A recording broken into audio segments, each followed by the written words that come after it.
Time now for Focus. Today we're hearing from alleged victims of paedophile priests here in France. More and more of them are sharing their traumatic memories after decades of silence. This is the Archbishop of Lyon stands accused of failure to report sex abuse. Alix Le Bourdon and Phoebe Lanzerwood report. The priest would come say goodnight, then he'd leave. Then he wouldn't leave as quickly. Slowly, he'd put his hand under the covers and he would touch my body, then my private parts. Then emptiness, darkness, horror. Releasing her inner demons, Danielle wrote this text 20 years ago. Now, for the first time ever, she's making it public. Yes, pedophiles were well protected. We went to meet Danielle in a secret location. 50 years on from her horrific ordeal, she still finds it hard to talk about what happened because she feels a great deal of shame. For this reason, we've chosen to protect her identity.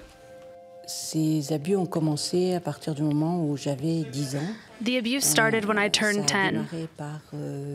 It started with touching and turned into rape. Voilà, jusqu'au viol. Voilà. Je sentais comme une forme d'oppression à l'intérieur. Ce sont les blessures, les cicatrices. Danielle suffered 4 years of repeated rape at the hands of a priest who was a friend of the family. She stayed silent for years. It wasn't until the age of 40 when she went to see a therapist that the memories resurfaced. Over the course of my life, there are multiple times I've thought about suicide. There's a part that's dead inside. I mean, we have to live with it, but there's a part of us that's dead.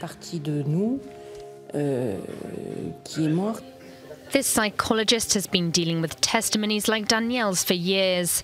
Along with her husband, also a victim of indecent assault, she started a website called Free Speech. We ended up opening a Pandora's box. The messages just kept on flooding in. Dominique explains that speaking out for the first time can be very painful. It had been buried deep inside, so it wasn't accessible, it wasn't conscious. It's what we call traumatic memory, and this traumatic memory is made up of sensory memories that are connected to smells, sounds, and words. Someone all too familiar with this phenomenon is Jean-Pierre Martin-Vallas. He was a victim of indecent assault while at a Jesuit college in Paris in the 50s. He'd completely erased what happened from his memory. Then when his parents died, it all came flooding back. The priest was very well known, very popular, very charismatic. He had an extraordinary aura. Unconsciously, I understood that if I mentioned what happened, I'd be called a liar. It would have been like 2 forms of punishment. First the sexual assault, and then the denial by my parents.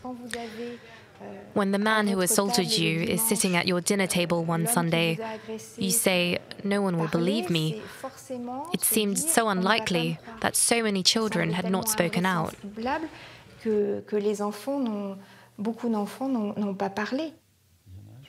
Further down the line, Jean-Pierre wanted an inquiry opened into what happened. Very quickly, testimonies began to surface. After an attack like that, you carry this weight around on your shoulders, and you learn to live with it. You learn how to move on, even if it means having to adapt. Then as soon as you can get the opportunity to get rid of that weight, you do it, and everything's better. But the Jesuits didn't understand that. His motives clearer than ever, Jean-Pierre knew what he had to do, even if it meant breaking the code of silence. As a child, Michel was also fondled by a seminarian at a summer camp. He's now trying to track down his attacker, even though it's too late to press charges. There shouldn't even be a time limit. It's as simple as that. There shouldn't be a time limit in the civil courts, nor should there be a limit in the church. There shouldn't be any kind of time limit. And when a claim is made, they should take drastic measures.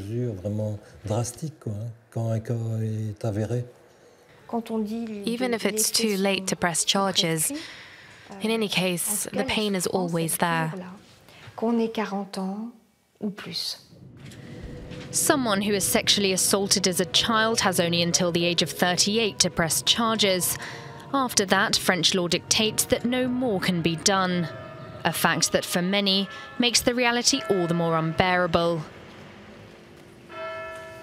Michel was outraged by the recent comments made by the Archbishop of Lyon.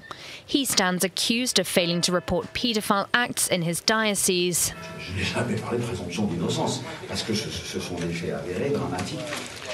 Thanks to God, the majority of things in life are predetermined. What Philippe Barbarin said was unacceptable. And no, I won't call him by his title, for he's certainly not a gentleman, and definitely not my Lord. How can he say that things like this happen thanks to God? That's no defense. I really hope that he will go on trial and that he'll resign. He doesn't deserve to be where he is. After numerous scandals over the past few months, the Church of France is taking action. They've opened up counselling centres in each diocese, a move they hope will start to heal the wounds of victims across the country. Now, for more on this, I'm joined in the studio by Francisca Harter from Keto Voice, a media group. Hello, thank you very much indeed for coming in. Now, if we just pick up from the end of that report where they mentioned that counselling centres have been set up by the church, what's your reaction to that? It's about time, isn't it? Yeah, first of all, I think it's we always have to acknowledge the terrible pain of the victims. Child abuse is a horrible crime, and it's even more awful if it's committed by a priest who should be a father figure, who should represent values and God's love and everything. And these children have been betrayed terribly, and they need all our compassion and support and attention now. And it's right, during a long time the church failed to react in an appropriate way. And for a long time, in too many cases, the church was busier with saving its own reputation rather than listening to the victims and punishing strictly the criminals. And it took a long time in church and also in society in general to become aware of the hugeness and the awfulness of this crime. And finally, it reacted. And I am a part of a generation in church who wants things to change. And as a young Catholic, I want my church to be a safe environment, a place where children can grow. And that's why I'm happy to see that also in France, the bishops now start to adopt strict measures and to really apply the zero tolerance rule, which was asked for by Benedict. I was going to ask you about that. What have you seen of its application here in France? So recently the French bishops took several measures which all start from the victims. I think they really learned to listen the victims and to start any approach from this. So now in all the dioceses there are support groups for victims. There is a mail address, an emergency mail address, which is supervised 24/7. There's also a new kind of commission of experts who works for prevention. And also the bishops promised to put light on all the old cases which haven't been treated till now. When you say working on prevention, what does that involve? So working on prevention is about setting safeguarding rules. So rules that make that priests, or in any case in youth work, they're always about two adults. It's also about talking about this issue in the formation to priesthood, which is very important. Now, getting back to the Pope, he met the Archbishop of Lyon recently, and he said there was no reason for him to resign, not as long as the case hasn't been resolved, he said. What do you make of that? What message is that sending? Mm-hmm. We have to see that Barbarin is actually one of the bishops in France who's the most active against child abuse. So cases which emerged in his time as Archbishop, he directly reacted in a very strong way. The problem of this case is the current case is that actually the case is the crime has been done 30 years ago. So now more clarity is needed and more investigations are needed. And Cardinal Barberin, when he became Archbishop, he met this priest, and he decided to believe in his promise that since nothing happened again. And recently in an interview he also admitted that this might have been a mistake. But at the current moment, I think we can say that he is, in order to push the investigations and in order to give light on all these issues, it's better for him to stay, because he really tries to solve this crisis. But don't you think that perhaps the law should be changed? Because as we saw in the report, you've only got a certain number of years to make your case. Shouldn't the law be changed so that everyone can get justice?